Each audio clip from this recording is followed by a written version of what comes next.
Salve galera! Nessa aula vamos estudar exatamente a parte de acústica, que consiste no estudo das cordas vibrantes. Então, a primeira coisa que a gente tem que entender, quando eu tenho uma corda, ela vai ser esticada nesse caso, e segundo Taylor, a forma que você estica essa corda, a força que você estica essa corda, faz toda a diferença quando relacionamos a velocidade de propagação da onda neste meio. Entendendo dessa maneira, o que nós falamos então? Nós entendemos que, segundo o experimento de Taylor, se eu prender um certo corpo, por que prender um certo corpo? Esse foi o primeiro experimento, né, gente? Naquela época foi para testar. Então ele colocou vários pezinhos e ia testando, observando as relações da espessura da corda, a força que tracionava ela, da velocidade, da frequência, enfim, e observando diversos fatores. Quando isso acontece, para que possamos estudar de forma empírica, de forma experimental, muitas vezes temos que fazer essa repetição de testes, experimentos 100, 200 vezes, até um tanto cansativo. Mas, para que nós possamos ter uma qualidade gráfica, uma tabela consistente para que os estudos, as experimentações possam te levar ao equacionamento, tá bom? Então, qual é a ideia? Eu tenho aqui um certo corpo com um certo peso, tá? Esse corpo, automaticamente, ele vai puxar o fio e essa é a reação, né? Se o corpo puxa o fio puxa o corpo. Logo, essa tração vai ser aplicada no fio e o fio vai ser tracionado. Nós entendemos, segundo Taylor, que a velocidade de propagação da onda em uma certa corda pode ser estabelecida através da relação raiz quadrada da força de tração, da força tensora, dividido pela densidade linear. A densidade linear, ela tem como base o mesmo raciocínio que nós tivemos na densidade de uma substância, densidade de um corpo, que é a massa pelo volume. Só que nesse caso, nós não vamos observar exatamente o volume da corda, nós vamos observar o comprimento da corda. Então, o que nós entendemos? Que essa corda tem um certo comprimento, né? Vamos colocar aqui, ó, um certo comprimento L, e nesse comprimento eu tenho uma certa massa. Pensando dessa forma, quando eu falo para você densidade linear, eu estou falando nada mais nada menos do que a quantidade de massa que eu tenho num certo comprimento.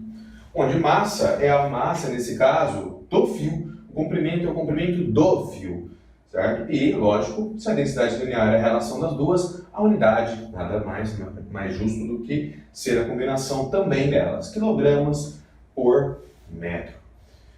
Cuidado com a força tensora. Por quê? Porque alguns vestibulares andaram associando essa relação, essa função, tá, de Taylor,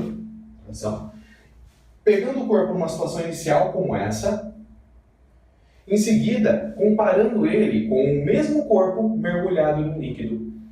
Já por que muda? Muda que, se você assistiu minhas aulas de empuxo, você viu que quando você mergulha um certo corpo em um fluido, você vai ter uma força vertical para cima chamada de empuxo, cujo valor é o peso do líquido que foi deslocado quando esse corpo foi imergido no fluido.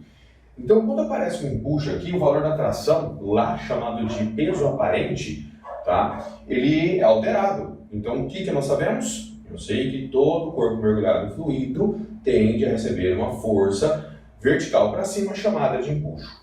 Isso foi o que o Arquimedes falou. Então, alguns vestibulares andaram cruzando essa relação de cordas vibrantes, princípio de Taylor, a lei de Taylor, o equacionamento de Taylor, com a relação do princípio de Arquimedes, lei de Arquimedes, tá? Da relação da força de empuxo, peso aparente. Tá? Ah, mas Jabor, eu não vi essa aula, então volta, estuda ela, porque é uma tendência, vários vestibulares cruzarem conteúdos. Tá? Volta lá, estuda ele com carinho, sempre vale a pena. Tá bom? Agora, peraí, se essa corda começou a vibrar, nós estudamos na nossa aula sobre fenômenos, um negócio chamado exatamente de ondas estacionárias. Então, a partir até da reflexão, se a onda bate uma beirada, ela está fixa, ela bate apoiada, no ponto que ela não consiga se movimentar, ela bate e tem uma inversão de fase. E nessa inversão, ela retorna e nesse ponto, ela começa a ressonar, sofre uma ressonância. O primeiro modo de vibração, nesse caso, consiste em deixar as duas pontas fixas, tá? E quando ela vibra, ela gera duas relações, dois pontos, chamados de nós, e um ponto de vibração máximo chamado de ventre. Essa daqui pode ser dita como a primeira forma de vibração de uma corda, chamada nesse caso de frequência, tá aqui, frequência fundamental. A frequência, gente, também chamada de frequência fundamental, é conhecida como sendo também o primeiro harmônico. Então, esse aqui seria o nosso primeiro harmônico.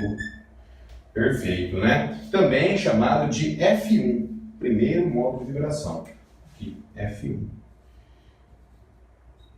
Essa daqui seria a menor frequência que pode ser estabelecida num sistema de ressonância. Então, a corda está vibrando, qual a menor frequência que ela pode assumir? Frequência fundamental. Quando eu tenho exatamente um fuso, né, que seriam dois nós e um ventre, é a menor.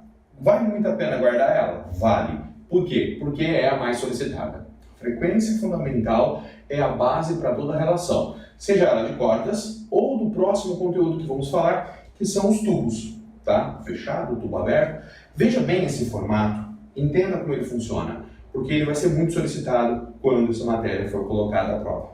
Bom? Beleza. E aí, se eu continuar vibrando, as beiradas continuam sendo nós. Isso não vai mudar. Só que agora, o que eu vou ter? Eu vou ter simplesmente um modo de vibração que vai consistir em dois fusos. E quando eu tenho dois fusos, eu caio num ponto chamado de segundo harmônico.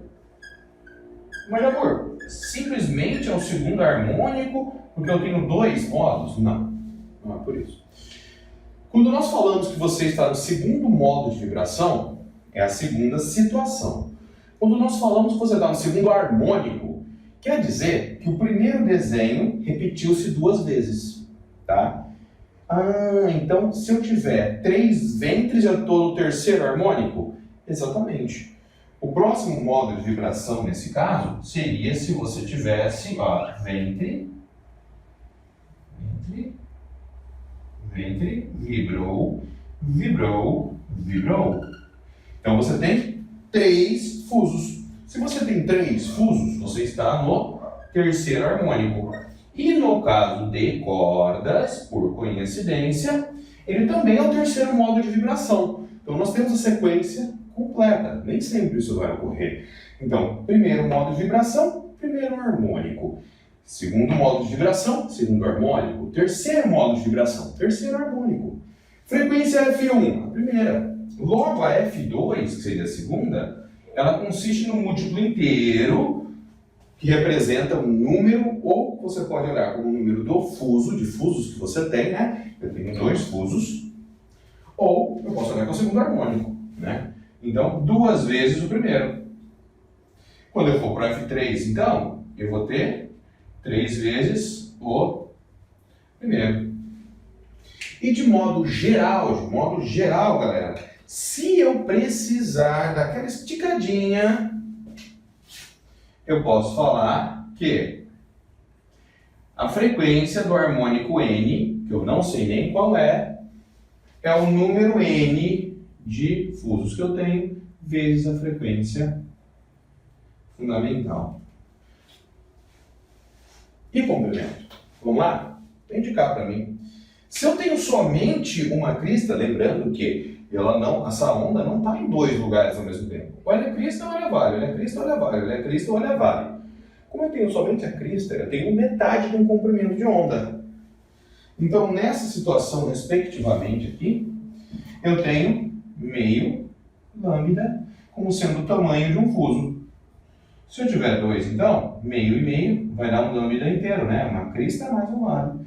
Se eu tiver 3, eu vou ter meio e meio lambda. De forma geral, eu posso falar que dentro desse comprimento aqui, gente, eu tenho um lambda sobre 2. Se eu tiver 2, eu posso falar que eu tenho 2 lambda sobre 2. Se eu tiver 3, eu posso falar que eu tenho 3 lambda sobre 2. E de forma geral, eu posso falar que dentro desse comprimento L, né, perdão, eu vou ter o número do fuso que eu estiver vezes lambda sobre 2, certo? Jabur, é muito importante relacionar frequência, comprimento? Sim, porque uma das funções que pode ser correlacionada com essa velocidade é a tal da função que nós já conhecemos muito bem, que é o tal do V lambda F. Como eu posso relacionar ela diretamente nessa função, é muito importante entender essa comparação entre comprimento versus comprimento de onda. É muito importante entender a questão da frequência fundamental, como eu disse, a mais usada. Uma outra coisa também muito interessante de ser dita, eu acho que isso é importante, é que quanto menor for a frequência, então a frequência fundamental, seria a menor de todas, maior é o meu lambda. Então, é uma relação inversamente proporcional. Se eu falo para você que eu tenho frequência baixa, automaticamente eu tenho lambda alto. Isso é uma coisa legal de se pensar. Então, maior lambda é na menor frequência, que é na frequência fundamental, que é a base de todo esse raciocínio. Tranquilo, galera? Bem, essa daí seria a nossa parte de cordas vibrantes. Curtiu? Dá um joinha lá para mim, curte a página, acompanha. Certo? Quer comentar alguma coisa? Coloca mais isso, mais aquilo, complementa com isso e aquilo, que eu acho que pode me ajudar na minha aprovação. Fala lá que a gente vai ajudando você da melhor forma, ok? Galera, então é isso daí. Lembre-se sempre que o Hulk esmaga e que você esmaga no vestibular.